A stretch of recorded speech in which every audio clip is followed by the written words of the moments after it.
At hinihiling po namin sa mga kasama namin na nagmamahal pa po sa Senado at nais magtrabaho para sa taong bayan.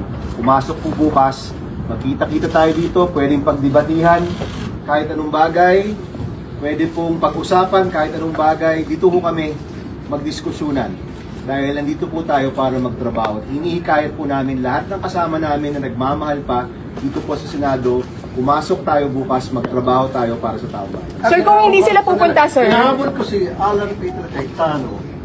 Kung matapang ka, pumunta ka rito bukas. Otherwise, tuwag ka. Sir, if they will still not show up tomorrow, mag-a-adjourn without settling anything? Tingnan natin. Tingnan natin. That's why we're appealing to our colleagues, mga kasama natin. Nagampanan natin yung ating trabaho kasi pinapayaran tayo ng taong bayan.